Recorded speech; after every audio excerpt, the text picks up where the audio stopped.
Now before the video starts, on my community tab, there's currently a poll between which game I should do a playthrough on, which is Hollow Knight or Outer Wilds. I talked about this in my last video, but that did absolutely terrible, so I'm also talking about it here. Please go vote. Hello, welcome to the video. Today I'll be giving what is probably the best potato mine guide in recent time. Maybe. Now I'm doing this mainly for gw1, but I'm sure all I say here is still work in gw2. Maybe not be a fan. I will not talk about the potato nugget mine or the bedazzling potato mine. Both of the mines are the same as the base one, besides the nugget one hitting less damage. So if you try anything I say here with the nugget one, I would suggest using more than one in the same spot. Now, what even is a potato mine? A potato mine is gw1 versions of a mine. Of course with it saying that in its name. It explodes when a zombie walks on it or shoots it. Unlike some other mines from games you may know, this one has no time limit for when it explodes. It's instant. If you destroy it while being near it, it can still damage you with its splash damage anywhere from barely any that even a bucket zombie can survive, or just as much as full damage. Stepping right on it will instantly kill any foot soldier, engineer, or scientist even at full health. All stars and any outhouse, porta potty, or barrel zombies can survive it too. The cactus can place 3 at a time down. Now with all of that done, how to use potato mines effectively. Now it doesn't exactly matter how or where you place a potato mine, since it can be right out in the plain open and people still blindly walk straight onto it. But it more depends on the players. In gw1, if you have a player anywhere from the ranks of 200 to the max 313, then they will most likely always see a potato mine, unless it's actually hidden well.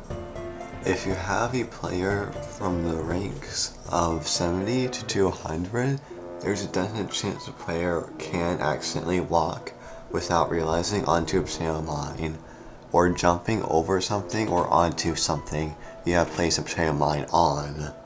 A player from the ranks of 0 to 70 can very easily walk onto any potato mine no matter where it is, right out in the open or hidden. Since you know the fact gw1 is over a decade old now, it still gets a lot of new players on PC, which is why I'm recording this all. Now as to where or how to place a potato mine, there are an endless amount of locations. Some of the best are putting them in bushes or plants, not the living ones, but the ones that are around the map's decoration. Or placing potato mines behind a walnut or Iron Maiden, so that if a zombie tries to jump over it, they will land on potato mine, which would be hidden behind it. Now, if you plan on doing any of that, make sure you're not placing it directly next to a Doomshroom, since the Doomshroom will just destroy the Walnut or Iron Maiden, though I think an Iron Maiden can survive one Doomshroom blast. King Johnny could, or placing a potato mine on a zombie's dead body, since it wouldn't last long, but if a player goes to revive them, they will step on it. Or placing a potato mine in a stink cloud, then it's impossible to see the potato mine, or placing them in a zombie spawnable bot spot, or around a teleporter or buildable turret spots, if you're playing turf. With the portal, it's best to hide it instead behind the portal depending on which way the engineer is coming from or the turret spots. Or if you're doing the zombie spawnable bots, what normally gives it away is the top part that is sticking out. It's best to try to hide it with the bone that is sticking out of it, which is how to deal with zombie bots with potato mines. Now despite what I just said about the spawnable zombie bot spots, with placing it directly on it, you do that for real kills, not the zombie bots. So that is the worst way about doing it, since I will most likely kill the zombie bot, but the person can just immediately place another since he is literally right there. The best way is putting them randomly in the point, since that is where the zombie bots is of course going to. Or if you know the pattern of the zombie bots, then place it directly in their path. Since the zombie bots only have a certain few ways it will go depending on which spot it is placed in, which do not bother trying to kill a outhouse, porta potty, or burrow zombie with a potato mine, especially with you already playing cactus, which is easy to use to take out those zombies.